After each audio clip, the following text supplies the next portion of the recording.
The Evian Conference, held from July 6 to 15, 1938, in Evian-les-Bains, France, stands as a pivotal event in the history of Jewish refugees escaping the escalating persecution by Nazi Germany.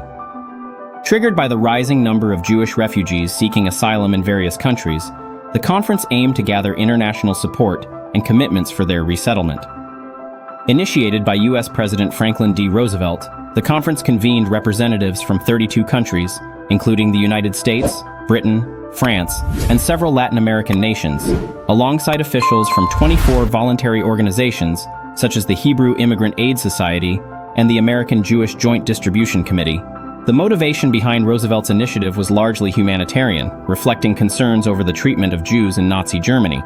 Yet it was also influenced by domestic political considerations, as he navigated isolationist sentiments and anti-immigrant policies prevalent in the United States. The conference atmosphere was marked by hope and anxiety, with delegates discussing potential solutions for Jewish refugees. Proposals included increasing refugee quotas and expanding resettlement efforts. However, Roosevelt notably refrained from making concrete commitments, aware of the prevailing attitudes toward immigration. His administration had already implemented stringent quotas limiting the number of Jewish immigrants allowed into the U.S., reflecting widespread public reluctance to welcome refugees. A significant figure at the conference was Golda Meir, representing the Jewish Agency for Palestine. Although her country was under British mandate, Meir's appeal for increased Jewish immigration to Palestine was met with limited enthusiasm. The conference rules restricted her to observer status, demonstrating the complicated geopolitical landscape. Prominent European leaders were present, but their commitments appeared lukewarm at best.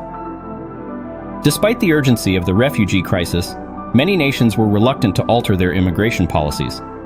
For example, delegates from countries like Great Britain and France voiced concerns over economic implications and social integration challenges. The media coverage of the event was substantial, with around 200 journalists in attendance, capturing the proceedings and the emotional pleas of refugees. Many stories highlighted the plight of Jewish families torn apart by the Nazi regime and the desperate search for safety. In a cynical twist, Adolf Hitler and the Nazi leadership closely monitored the conference. Hitler, in a speech shortly before the event, called for the world to let Germany solve its Jewish problem. His remarks implied that if other countries were willing to accept refugees, he would facilitate their departure, showcasing the regime's disregard for humanitarian concerns. Ultimately, the Evian Conference yielded little more than diplomatic rhetoric. Only the Dominican Republic emerged as a notable exception, expressing willingness to accept up to 100,000 Jews, although this figure was never realized. Overall, the conference underscored the stark international apathy toward the escalating crisis, ultimately serving as propaganda for the Nazis, which they used to portray the world's indifference to Jewish suffering. The historical consequences of this inaction were profound. As World War II unfolded, millions of Jews would find themselves trapped within Nazi-occupied territories with no safe haven available.